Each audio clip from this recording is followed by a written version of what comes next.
Welcome to the Freak Show. Let's review episode 6 of 911 titled Nighthawks. This episode is written by Matthew Hodgson and it was directed by Bradley Bucker. Now, spoilers, if you haven't seen this episode, do not watch my video. And this Thursday at noon, Casey and I will be doing a live stream talking about the season finale of 911 and American Crime Story Versace. So click the bell button next to the subscribe button so you don't miss the stream. This episode begins with a guy trying to propose to his girlfriend by staging a little fake air emergency while they're in a plane. In the instructions for emergencies was his proposal. Suddenly, this poor girl goes into cardiac arrest, so he calls 911. I'm sure that poor girl had a heart attack when that fucktard faked an airplane emergency, but, you know, guys, I'm no doctor. While Bobby and his team are resuscitating the girl, Abby calls Buck. She took the 911 call and called the girl's doctor. Because, guys, of course, that's what all 911 operators do, and doctors just give this information out. But I digress. And the doctor told Abby that this girl was on thyroid medication, which causes heart palpitations. Her boyfriend's shocking proposal and the meds caused her to pass out. The team saves her and she accepts her boyfriend's proposal, and then she smacks the fucktard out of him. And all is well. Now, it's Valentine's Day, and Chimney is back, baby.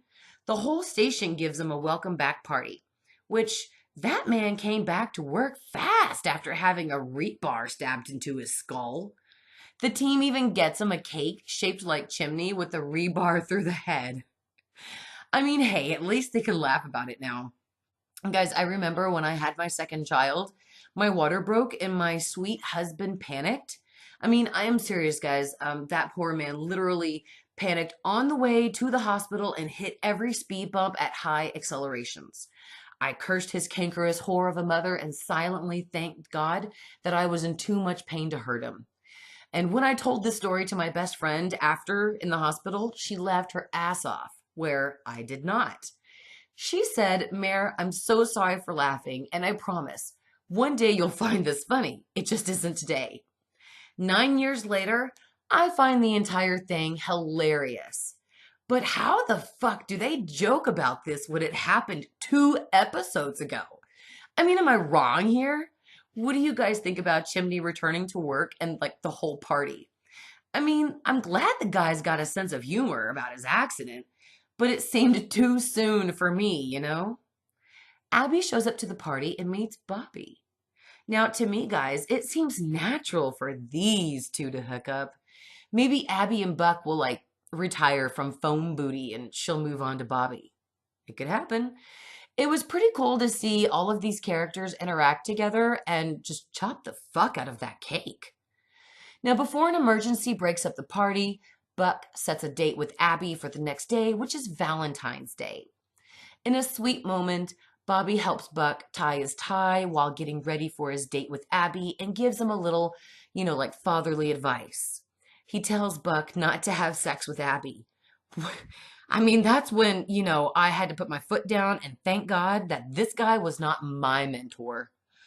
Now, Abby shows her dress to Carla and her mother, and I have to say, she looked nice, but like a grandmother taking her sweet little old grandson out for Valentine's. Connie Britton may be in her 50s, but she is sexy. Come on, Abby, you want to date a hot young guy? Don't dress like a grandmother.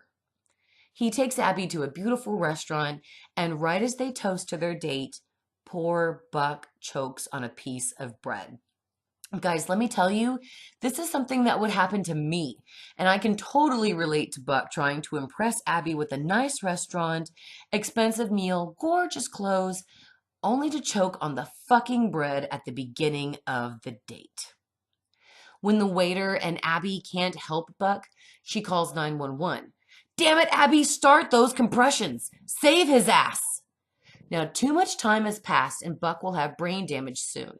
So she needs her friend from work to help her perform an emergency tracheotomy.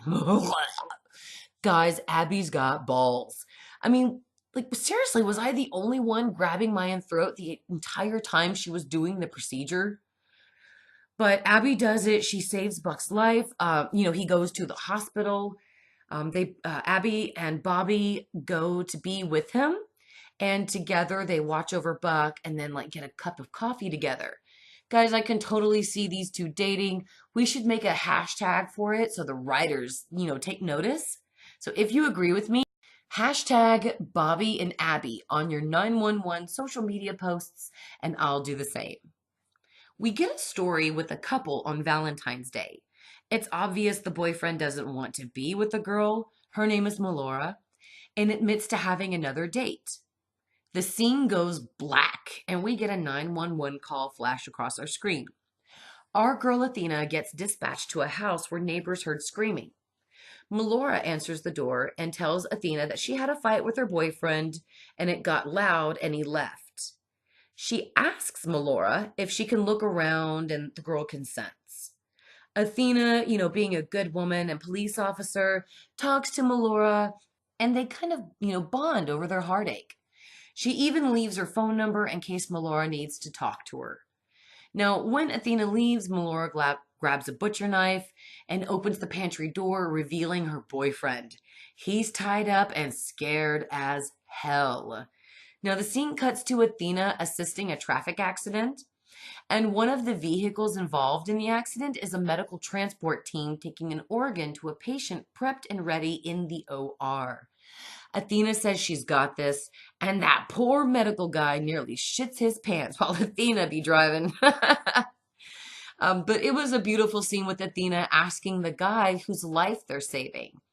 And he tells Athena that it's a 16-year-old high school girl. And Athena says, "We got you, Anna." I nearly broke down with emotion, guys. We see so much negativity with our police these days that it's actually refreshing to see this positivity.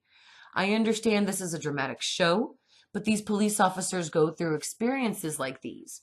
Their stories inspire these shows, and it's nice to see a good story rather than one with a deadly ending. Athena is then dispatched back to Melora's place for a well check. Supposedly, like Melora wants to thank Athena for being kind to her and gives her a box of candy and a glass of wine. Now, she makes these little uneasy remarks to Athena, such as, like, she accidentally spills some wine on Athena and tells her there's some ammonia in the bathroom if she needs to clean up, and it's great on blood. Bitch, everyone knows Coca-Cola is the best on blood. No wonder Athena was just so disturbed by this comment. Athena then sees blood in the shower and finds Melora's boyfriend in another room, who she'd been torturing. She'd like chopped him up and like superglued his ass back together. She ties up Athena, and if that bitch hurts her, guys, I'm gonna jump through this damn screen and bitch slap that woman right back to the writer's pages. But they did pick a great actress to portray Melora, don't you think? While Athena is talking to Melora, a woman screams from inside the house. Turns out, Melora took Ashley, her boyfriend's other date, for the night. Her plan was to, at that point, to take out Athena's heart and put it into Ted's body so that she'll have the perfect boyfriend. Athena gets loose and actually knocks Melora out. Yes! The writers get me again, guys, when Athena goes to the basement to help Ashley, while Sandra, the other girl Ted made a date with and inadvertently saved Athena's life, looks on. Now, we get a 911 call where a guy believes that he's broken his back, but when Bobby and Chimney get there, the owners in the house are fine. So the guys go to the back of the house where they see a guy who had jumped from a second floor balcony and had hurt himself and called 911. Apparently, the woman of the house was cheating on her guy who came home early, and the lover jumped from a high altitude and broke his legs. Now, we get an even bigger twist when we learn that the lover is the woman's husband. It seems that they're married but separated. She moved on with another guy but started cheating with her husband. I found this story quite hilarious. However, I did feel bad for the hot guy who was cheated on. Now, guys, I loved this episode. I struggled to hold back the tears while shouting profanities at the screen when Athena was held hostage. And if an episode can make me feel that many emotions in less than an hour, I'll rate it a perfect 10. What did you think of episode 6 of 911? Let me know in the comments, and as usual, don't forget to like the video and subscribe so you don't miss out on a thing. Bye.